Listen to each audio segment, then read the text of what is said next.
효과, 겸응시 효과, 동조 효과, 현접 편수 효과, 약작성 효과, 테일핸드 효과 뭐 이런 것들이 다 있는데 좀 습관성 효과, 무관시 효과 뭐 이런 것들인데 한번 예시를 한번 좀 살펴봐 드리도록 하겠습니다.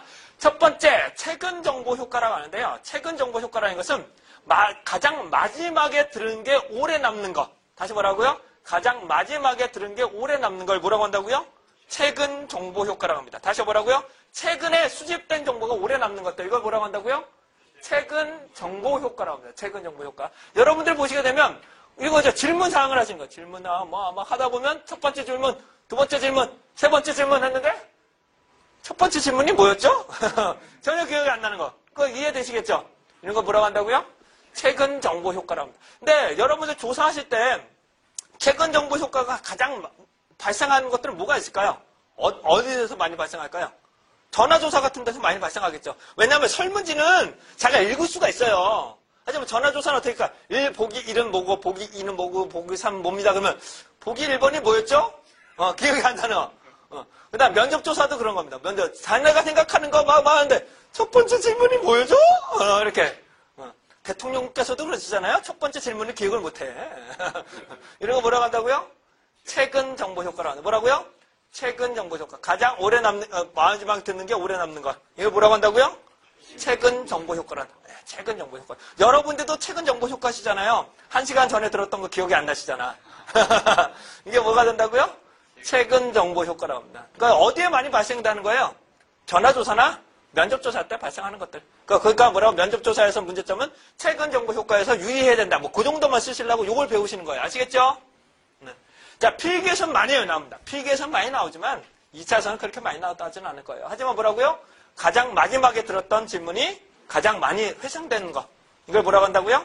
최근 정보 효과다. 그 다음에 1차 정보 효과라고 하는데요. 1차 정보 효과는 문항, 왜 자꾸 이게 넘어가지? 뭐가 자꾸 튀나 본데? 왜 자꾸 튀지? 네. 자, 1차 정보 효과라는 것은 문항에 어려운 질문이 있으면 여러분들이 보기 1번을 선택하는 방법을, 오류를 1차 정보 효과라고 합니다. 다시 뭐라고요? 어려운 질문이 있으면 1번을 찍고자 하는 것들. 이거 뭐라고 한다고요?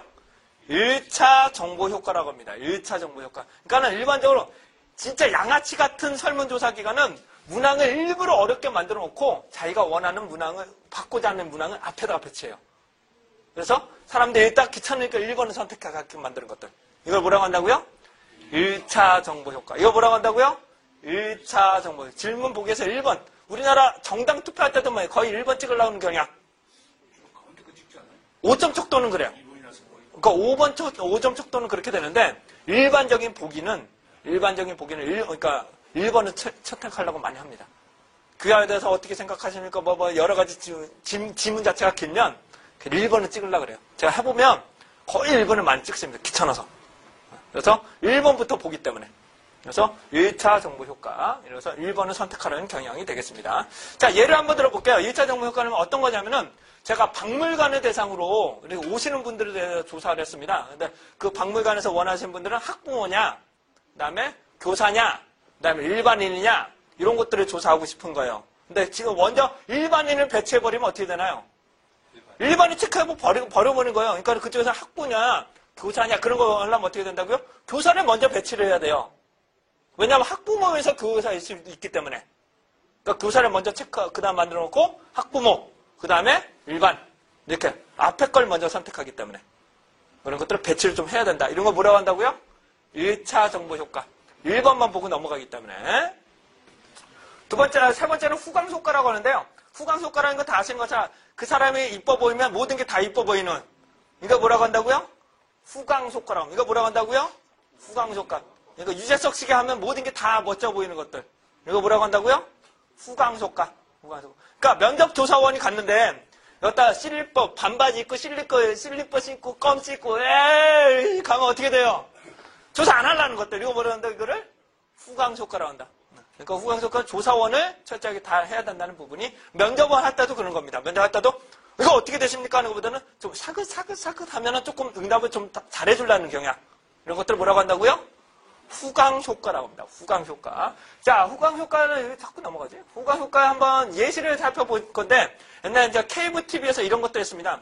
진짜 평일에 여성분이 한 분 가서다가 그러니까 추리닝 바람 입고 서로를 가다가 떨어뜨렸어요. 그럼 남성분들이 안 주워줘. 그런데 똑같은 사람인데 이제 저 정장 입고 가다가 여자가 떨어뜨리면 남자들이 우르르 와가지고 떠가지고 이런 거 뭐라고 된다고요? 후광 효과. 후광 효과라고 보시면 됩니다. 이거 조명빨 뭐라고요? 조명빨 이런 것들을 후광 효과라고 보시면 됩니다. 그다음에 겸양 효과라고 해서 겸양 효과라는 것은 면접자의 의견을 보면서 눈치를 보면서 이렇게 보는 것들. 자기 자꾸 낮추는 거. 겸양하다는 건 자기를 낮춘다는 의미잖아요. 자기를 계속 낮추는 것들. 이거 뭐라고 한다고요? 겸양 효과. 이거 뭐라고 한다고요? 겸양 효과. 겸양 효과로 보시면 됩니다. 다음 동조 효과라고 하는데요. 동조 효과라는 것은 따라하기.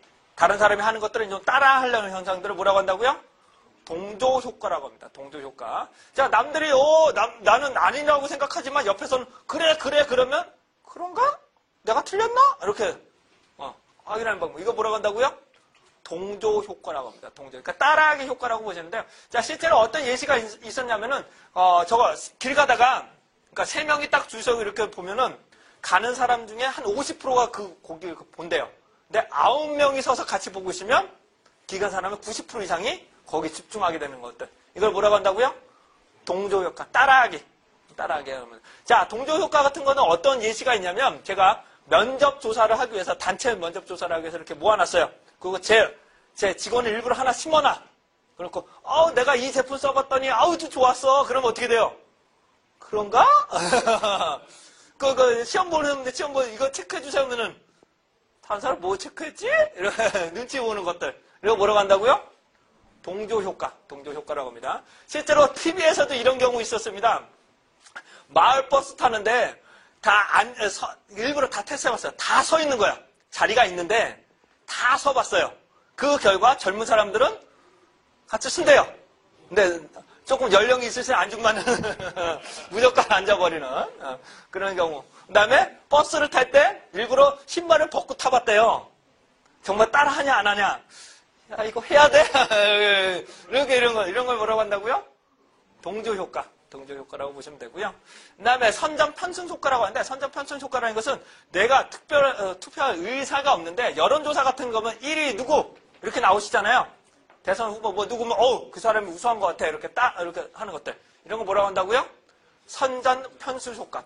여러분들 보시면 이렇게, 다른데 일반 뭐 길거리 가시다 보면 가장 많은 것들을 체크해주세요. 그런 것들. 그럼 많이 체크한 거에 손이 많이 가죠. 물론 관심이 없네요. 1번을 선택하는 거하고는 달라요. 1번은 어려우면 1번을 찍는 것들을 1차 정보 효과라고 하고 많이 쏠려 있는 것들을 보면 그쪽에 가려고 하는 것들. 이거 뭐라고 한다고요?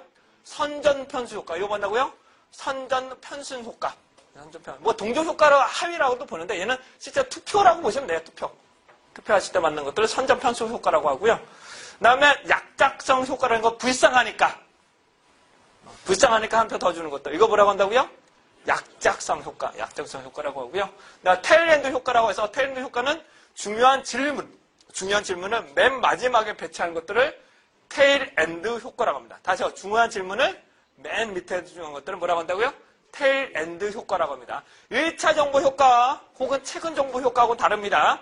최근 정보 효과나 1차 정보 효과는 응답 보기를 말하는 거예요. 응답 보기가 말하는 거고 테일엔드 효과는 질문 자체를 맨 뒤에 배치하는 것들을 말합니다. 뭐라고요? 중요한 질문을 맨 뒤에 배치하는 것들을 테일엔드 효과라고 합니다. 테일엔드 효과. 다시요. 자, 제가 가장 중요한데 이 회사의 매출이 중요해. 제가 원하는 건 이 회사의 이 제품의 매출을 중요해. 근데 맨 앞에다가 배치해버리면 어떻게 돼요? 어려워서 안 하신단 말이에요. 그래서 좀 중간중간에 배치하는 것들 뭐라고 한다고요? 테일엔드 효과. 이것들은 테일엔드 효과라고 합니다. 한번 예시를 들어보면 저 광고 같은 것도 테일엔드 효과가 많이 씁니다. 맨 처음에 광고는 자기 회사 제품을 선전하는 게 가장 좋잖아요. 그걸 앞에다가 놓으면 어떻게 돼요? 채널 돌아가요. 그런데 이렇게 이렇게 나오면 어떻게 돼요? 우와 이렇게 보다가 나중에 이렇게 된다 그러면 그런가? 이렇게 이것들 뭐라고 한다고요? 테일엔드 효과. 이런 것들 뭐라고 한다고요? 테일엔드 효과. 그러니까 중요한 질문은 맨 보기가 아니라 이건 뭐라고요? 질문을 말하는 겁니다. 질문. 자, 다시 뭐라고요? 조사 문항을 넣을 거냐, 응답 항목을 넣을 거냐. 응답 항목 보기라고 볼게요. 응답 보기를 맨 앞에 배치하는 것들 뭐라고요? 1차 정보 효과. 맨 마지막에 배치하는 것들은 최근 정보 효과. 전화할 때. 그리고요, 응답, 조사 문항, 질문지 자체를 맨 뒤에 배치하는 것들을 뭐라고 한다고요?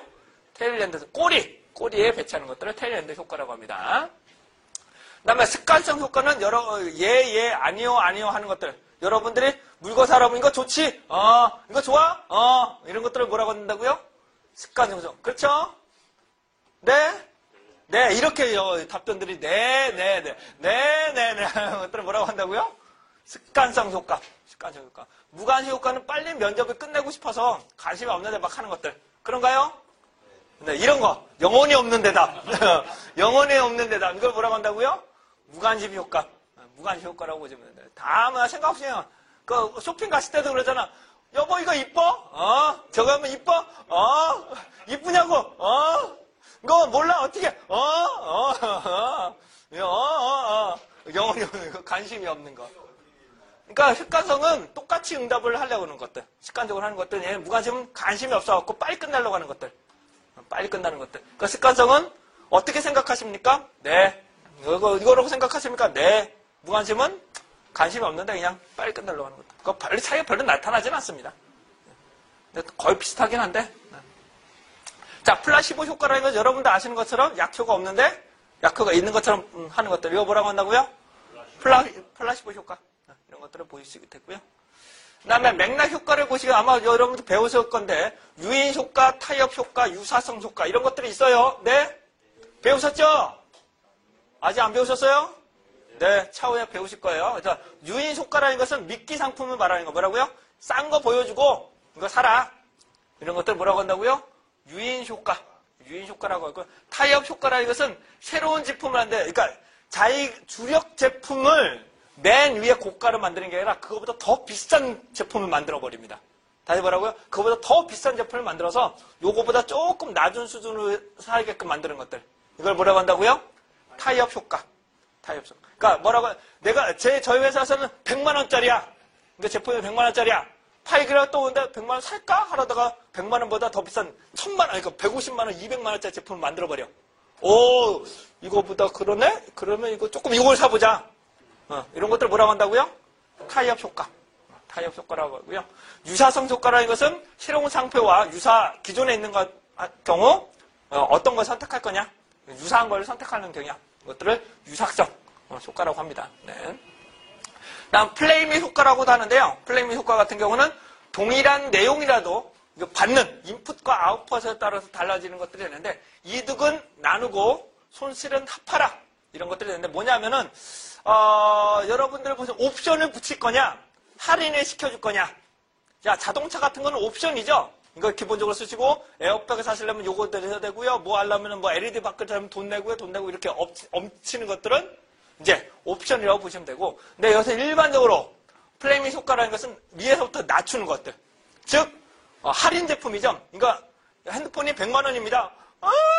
이거 하시면 할인되고요. 이거 하시면 할인되고요. 이거 되시면 할인되십니다. 그러면 이거 살게요. 이런 것들 뭐가 된다고요? 플레이미 효과.